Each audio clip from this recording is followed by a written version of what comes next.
March of 1992, high school senior Alfonso Lopez Jr. carried a concealed .38 caliber handgun and 5 bullets into his San Antonio, Texas high school. Texas prosecutors charged him with firearm possession on school premises. Federal authorities charged him with violating a federal gun statute. Because of the federal charge, Texas dropped its case. Lopez was found guilty, but the Court of Appeals reversed the conviction, and then the federal government appealed to the Supreme Court.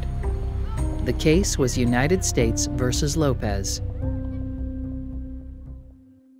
Hi, I'm Doug Ginsburg, and I'm a federal judge. The case may seem like a case about guns in schools, but it isn't really. It's about the limits of federal authority under the Constitution. Article 1, Section 8 provides the Congress shall have the power to regulate commerce among the several states. Alonzo Lopez argued that the Federal Gun-Free School Zones Act of 1990 exceeded the power of Congress to legislate under the Commerce Clause.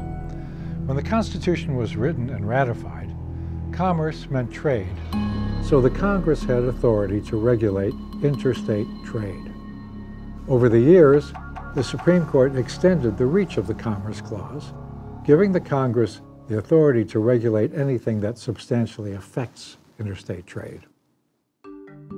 So, did the Gun-Free School Zones Act, by criminalizing the possession of guns in local school zones, overstep the constitutional powers granted to the Congress? Bringing a gun to school may be a bad idea, but the court reasoned that it doesn't have a substantial effect on interstate commerce. So the Congress had exceeded its authority and intruded into an area left by the Constitution to the states. After oral arguments and deliberations, the justices voted 5-4 and sided with Lopez. Chief Justice William Rehnquist wrote the decision. 1 justice joined with him, 3 justices concurred using different reasoning, and 4 justices dissented.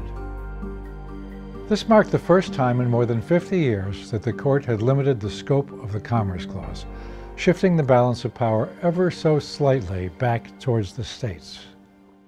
After the Lopez decision, the Congress amended the Gun-Free School Zones Act to make the connection to interstate commerce more clear. But bear in mind that a state law prohibiting guns in or near a school was never affected by Lopez.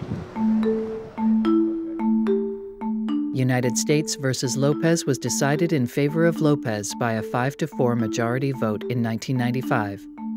The key principle was the Article 1, Section 8 Commerce Clause. The court held that Congress exceeded its power under the Commerce Clause when it made possession of a gun in a school zone a federal crime.